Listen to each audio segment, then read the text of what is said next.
सर्वेभ्यो छात्रेभ्यो नमो नमः। विद्यार्थी मित्रांनो, आज आपण आपल्या पाठ्यपुस्तकाला सुरुवात करणार आहोत।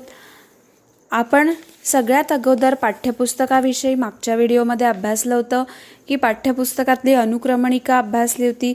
अनुक्रमणिकेनंतर तुम्हाला 80 मार्काची कृती पुस्तिका सोडवायची आहे। या पाठावर सगळ्या पाठांवर आधारित आणि त्यानंतर 20 मार्क्स म्हणजे 20 मार्क्स तुमचे प्रॅक्टिकलचे म्हणजे तोंडी परीक्षेचे असणार आहेत। आज आपल्याला द्वितीय मंडलातील प्रथम पाठ संस्कृतेन वृत्तविद्या या पाठाचा अभ्यास करायचा आहे। तुमच्या सगळ्यांकडे टेक्स्टबुक पुस्तक हे असणारच आहेत। ते सगळ्यांनी व्हिडिओ चालू असतानाच ते आपल्या समोर ठेवायचे आहेत आणि त्याकडे बघायचं आहे। त्याच्यातल्या कुठल्या शब्दाचा अर्थ आपल्याला समजत नाहीये तो नोटबुकमध्ये लिहून ठेवायचा आहे। संस्कृतेन वृत्तविद्या द्वितीय मंडलम प्रथम पाठः। द्वितीय मंडलातील पहिला पाठ संस्कृतेन वृत्तविद्या म्हणजे संस्कृतामध्ये वृत्तविद्या आहे। त्यानंतर आता आपल्याला या पाठाची भूमिका अभ्यासायची आहे। म्हणजेच या पाठामधून विद्यार्थी मित्रांनो या ठिकाणाहून असं सांगण्यात आलेलं आहे संस्कृतेन वृत्तविद्या म्हणजेच पत्रकारिता करता देखील म्हणजेच पत्रकारिता ही भारतीय लोकशाहीतील एक मजबूत असा आधारस्तंभ आहे। म्हणजेच कोणत्याही भाषेच्या प्रसारासाठी जशी वाचकांची आवश्यकता असते तसेच दर्जेदार वृत्तपत्रांची सुद्धा आवश्यकता असते। म्हणूनच पत्रकारितेला आधुनिक समाजाचं एक प्रमुख असं अंग मानलेलं आहे। आणि संस्कृतमध्ये सुद्धा वृत्तपत्रिका हे देखील युवकांसाठी एक उद्योगधंद्यासाठी चांगलं क्षेत्र हे युवकांना त्या ठिकाणी खुणावत आहे म्हणजेच बोलवत आहे। काळ हा गतिशील असतो, तो कधी ना कधी आपले ज्ञान हे यथार्थ ज्ञान हे बाहेर काढत असतो। म्हणजेच पुराण कथांमध्ये गुरफटलेली ही भाषा असे संस्कृत विषय बोलणाऱ्यांना संस्कृत वृत्तपत्रकांनी चोख असं उत्तर दिलेलं आहे। आणि ते उत्तर आपल्याला या पाठामधून संस्कृत वृत्तपत्रांची कशा प्रकारे हळूहळू विकसित झाले प्रगती होत गेलेली आहे त्या सगळ्यांचा आपल्याला या पाठामधून अभ्यास करायचा आहे। सगळ्यात आपण अगोदर पाठाची भूमिका अभ्यासणार आहोत। पाठाची भूमिका बघायची आहे। सगळ्यात अगोदर वृत्तविद्या नाम पत्रकारिता म्हणजेच वृत्तविद्येचे नाव हे पत्रकारिता आहे। संस्कृत पत्रकारिता इति क्षेत्रमपि सुप्रतिष्ठितम अस्ति अधुना म्हणजे संस्कृत पत्रकारिता हे क्षेत्र सुद्धा आता चांगल्या प्रकारे प्रतिष्ठित आहे। जनतंत्रस्य मुख्यः स्तंभः नाम वृत्तपत्रम इति उच्यते म्हणजे जनतंत्राचे मुख्य स्तंभ हे नाव वृत्तपत्रम असे म्हटले जाते।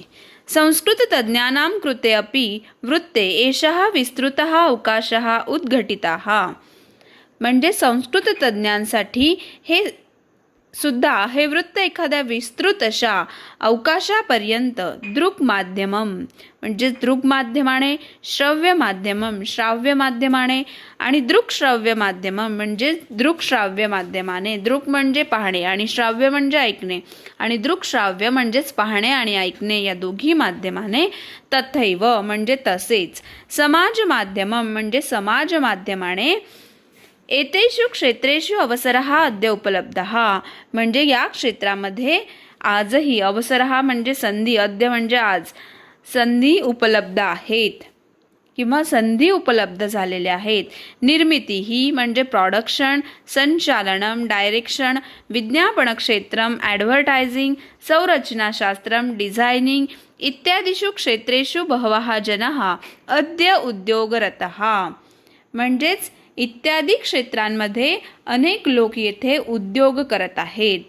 दैनिक पत्रात वार्षिका पत्रिकापर्यंत नैकाणी नियतकालकानी संस्कृत भाषया संप्रती प्रकाशन्ते म्हणजेच दैनिक पत्रात वार्षिक पत्रिकापर्यंत अनेक नियतकालिके संस्कृत भाषेमध्ये आता प्रकाशित झाले आहेत।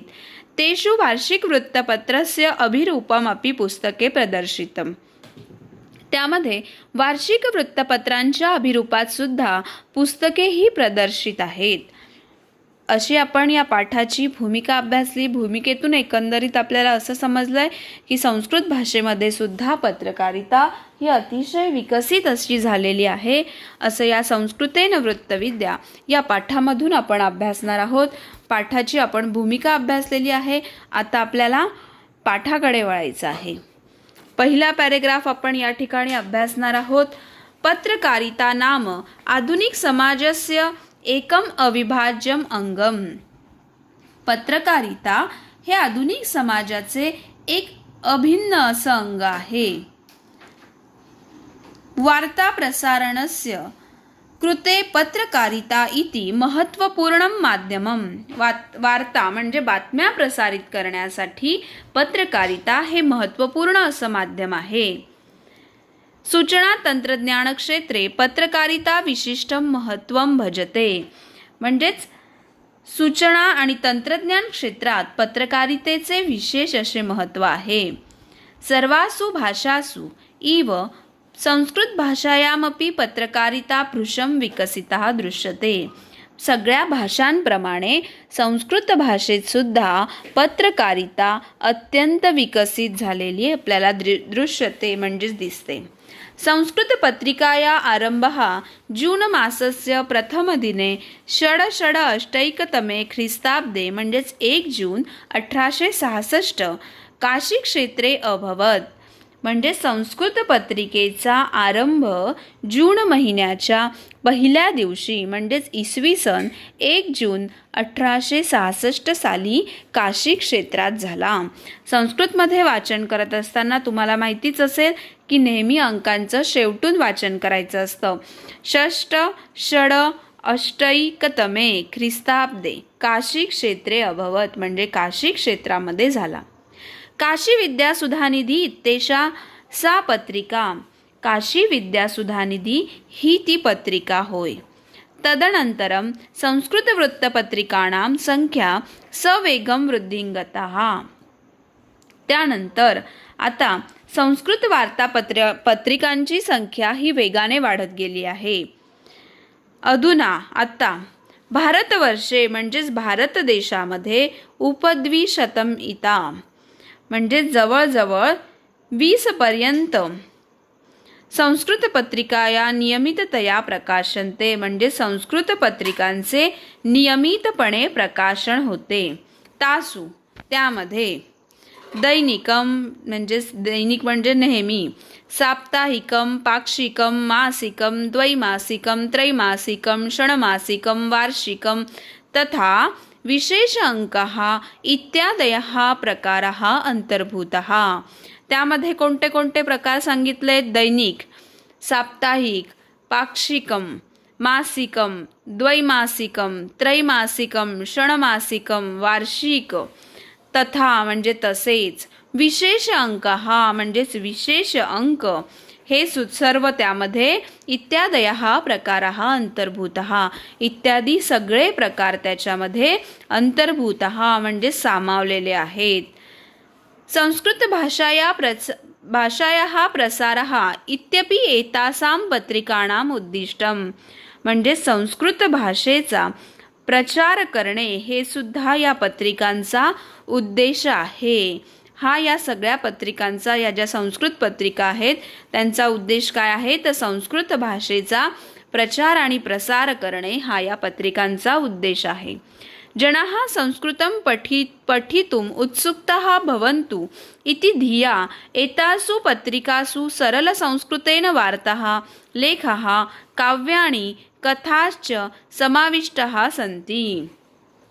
जनाः म्हणजे लोक, संस्कृतम म्हणजे संस्कृत भाषेचे, पठितुम उत्सुकता भवन्तु म्हणजे संस्कृत भाषेचे वाचन करण्यासाठी, पठितुम म्हणजे वाचन करण्यासाठी, उत्सुकता म्हणजे उत्सुक व्हावेत, भवन्तु म्हणजे व्हावेत, इति धिया म्हणजेच या विचाराने, एतासु पत्रिकासु म्हणजेच या पत्रिकांचे, सरल संस्कृतेन वार्ता म्हणजे सरळ संस्कृत भाषेमध्ये वार्ता म्हणजे बातम्या, लेखः लेख, काव्यानि काव्य, कथाश्च आणि कथांचा समाविष्टाः सन्ति म्हणजे समावेश केलेला आहे. चंदमामा इति मासिक पत्रिका बालकानां ज्येष्ठानां च एतांसी आकर्षयति स्म म्हणजे चंदमामा ही मासिक पत्रिका मुलांना व तसेच ज्येष्ठांच्या मनाला ती आकर्षित करत होती. इदानीम म्हणजे आता, गुंजारवः संस्कृत भवितव्यं गिर्वाण सुधा भारती संभाषण संदेशः समर्पणम इत्यादीनी नियतकालकानी संस्कृत प्रचार प्रसार कार्यारतानी. म्हणजेच आता गुंजारव ही सगळी नावं आहेत त्यांची नियतकालकांची. गुंजारव, संस्कृत भवितव्यम, गिर्वाणसुधा, भारती, संभाषण संदेशः, समर्पणम इत्यादीनी म्हणजे इत्यादी, नियतकालकानी म्हणजेच नियतकालके, संस्कृत प्रचार प्रसार कार्यरतानी म्हणजे संस्कृत भाषेच्या प्रचारासाठी कार्यरत आहेत. सुधर्मा तथैव म्हणजे तसेच, विश्वस्य वृत्तान्तः म्हणजेच विश्वाचे वृत्तांत, विश्वस्य वृत्तांत, ही एते संस्कृत दैनिके, ही दोघी संस्कृत दैनिके, अद्यापि म्हणजे आज, संस्कृत माध्यमेन म्हणजे संस्कृत भाषेत, वार्तांकनम म्हणजेच वार्ता संकलित कुरुताः म्हणजे करतात, इति अत्र विशेषः आणि हेच त्यांचे वैशिष्ट्य आहे म्हणजेच विशेष आहेत. आपण प्रथम हा पाठ हा द्वितीय मंडलातील संस्कृतेन वृत्तविद्या याचा आपण अभ्यास करत होतो. अभ्यास करत असताना आपण त्याची भूमिका अभ्यासली की वृत्तविद्या म्हणजेच काय, वृत्तविद्येला काय नाव दिलं होतं, पत्रकारितेचं नाव दिलं होतं आणि इतर भाषेंप्रमाणे संस्कृत भाषेमध्ये देखील पत्रकारिता ही केली जाते असं या पाठामधून आपल्याला सांगण्यात आलेलं आहे. आणि पहिला पॅरेग्राफ आपण त्या ठिकाणी भूमिका अभ्यासल्यानंतर त्याचा पहिला पॅरेग्राफ आपण अभ्यासला होता, तो पुन्हा एकदा आपण बघणार आहोत. याचं सगळ्यांचं ट्रान्सलेशन, भाषांतर आपण आपल्या नोटबुकमध्ये लिहून काढायचं आहे. ते जर आपल्याला ट्रान्सलेशन समजलं तर आपल्याला त्या पाठावरची कृतीही सोडवता येणार आहे. पुन्हा एकदा पहिला पॅरेग्राफ रिपीट करते. पत्रकारिता नाम आधुनिक समाजाचे एकम अविभाज्यम अंगम. पत्रकारिता हे आधुनिक समाजाचे एक अविभाज्य, महत्त्वपूर्ण, अभिन्न असं अंग आहे. वार्ता प्रसारणस्य कृते पत्रकारिता इति महत्त्वपूर्णं माध्यमम म्हणजे बातम्या प्रसारित करण्यासाठी पत्रकारिता हे महत्त्वपूर्ण असं माध्यम आहे. सूचना आणि तंत्रज्ञान क्षेत्रात पत्रकारितेचे विशेष असे महत्त्व आहे. सर्व भाषांप्रमाणे संस्कृत भाषेत सुद्धा पत्रकारिता अत्यंत विकसित झालेली दिसते. संस्कृत पत्रकारितेचा आरंभ जून महिन्याच्या पहिल्या दिवशी इसवी सन 1 जून 1866 काशी क्षेत्रात झाला. काशी विद्यासुधानिधी ही ती पत्रिका होय. त्यानंतर संस्कृत वार्तापत्रिकांची संख्या ही वेगाने वाढत गेली. आता भारत देशात जवळपास 20 पर्यंत संस्कृत पत्रिकांचे नियमितपणे प्रकाशन होते. तासु त्यामध्ये दैनिकम, साप्ताहिकम, पाक्षिकम, मासिकम म्हणजेच दैनिक, साप्ताहिक, पाक्षिक, द्वैमासिक, त्रैमासिक, षणमासिक, 2 महिन्याचे, 3 महिन्याचे, 6 महिन्याचे, साप्ताहिक, दैनिक, पाक्षिक या सगळ्यां इत्यादी प्रकार हा अंतर्भूत हे प्रकार यामध्ये अंतर्भूत म्हणजे सामावलेले आहेत. संस्कृत भाषेचा प्रसार करणे हे सुद्धा या पत्रिकांचा उद्देश आहे. लोक संस्कृत भाषेचे वाचन करण्यासाठी उत्सुक व्हावेत, म्हणजेच त्यांना कंटाळा यायला नको की अरे संस्कृत भाषा आहे, मग ती फक्त पुराणातलीच भाषा आहे, तर त्यांना असा कंटाळा येऊ नये, ते उत्सुक व्हायला पाहिजे ते वाचन करण्यासाठी. म्हणून या पत्रिकांमध्ये सरळ संस्कृत भाषेत बातम्या, लेख, काव्य आणि कथांचा समावेश केलेला आहे. चंदमामा ही मासिक पत्रिका मुलांना आणि ज्येष्ठांच्या मनाला नेहमी आकर्षित करत होती. आता गुंजारवः संस्कृत भवितव्यम, गिर्वाणसुधा, भारती, संभाषण संदेशः, समर्पणम इत्यादी नियतकालिके, या सगळ्या नियतकालिकांची ही सगळी नावं आहेत. या नियतकालिके संस्कृत भाषेच्या प्रचारासाठी कार्यरत आहेत. सुधर्मा आणि विश्वस्य वृत्तांत ही संस्कृत दैनिके, ही दैनिकांची नावं आहेत सुधर्मा आणि विश्वस्य वृत्तांत. ही संस्कृत दैनिके आजही संस्कृत भाषेमध्ये वार्ता या संकलित करतात, म्हणजे बातम्या या एकत्रित करतात आणि हेच त्या दैनिकांचे विशेष असं आहे, वैशिष्ट्य असं आहे, असं या पहिल्या पॅरेग्राफमधून आपण ते अभ्यासलेलं आहे. या ठिकाणी पहिल्या याच्यामधून आपल्याला पूर्ण त्याचा आपण भाषा अभ्यास सोडवून घेणार आहोत. पहिला पॅरेग्राफ आहे आणि तुम्ही आत्ता 11वीला आहात, म्हणून मी तुम्हाला पहिल्या पाठाचा भाषा अभ्यास पूर्ण पाठ संपल्यानंतर मग तो सोडवून देणार आहे. त्यानंतरचे सगळे भाषा अभ्यास तुम्ही स्वतः आपल्या नोटबुकमध्ये पाठ शिकवून झाल्यानंतर त्याच्यावरच्या तुम्हाला येणाऱ्या अडचणी तुम्ही विचारायच्यात आणि मग त्याच्यानंतर तुम्ही भाषा अभ्यास स्वतः सोडवायचा आहे. भाषा अभ्यास जर आपण सोडवला तर येणाऱ्या कृती पुस्तिकेमध्ये जे पण क्वेश्चन विचारले तुम्हाला जातील परीक्षेत ते तुम्हाला सहज अगदी सोप्या असं वाटेल आणि ते सहजतेने तुम्हाला सॉल्व करता येतील, सोडवता येतील. आपण याच्यातला पहिला पॅरेग्राफ अभ्यासला होता. याच्यामधून आपल्याला एकंदरीत असं समजलं आहे की संस्कृत भाषेचा प्रचार आणि प्रसार करणे हे या सगळ्या पत्रिकांचं नियतकालिकांचं उद्दिष्ट होतं, म्हणजे उद्दिष्ट आहे. म्हणजेच पत्रकारिता ही भारतीय लोकशाहीतील एक मजबूत असा आधारस्तंभ आहे आणि संस्कृत भाषेत संस्कृत पत्रिकांद्वारे या संस्कृत भाषेचे या ठिकाणी आपल्याला महत्त्व हे स्पष्ट झालेले आहे. संस्कृत भाषा ही प्रगल्भ आणि भाषाभिव्यक्तीचे प्रमुख असं साधन आहे. म्हणजे संस्कृत भाषा ही केवळ प्राचीन कथांमध्ये सीमित नाही, तर या भाषेद्वारे सर्व भावनांची अभिव्यक्त होऊ शकते, हे या ठिकाणातून सिद्ध झालेले आपल्याला दिसत आहे. येणाऱ्या पुढच्या व्हिडिओमध्ये आपण दुसरा पॅरेग्राफ अभ्यासणार आहोत.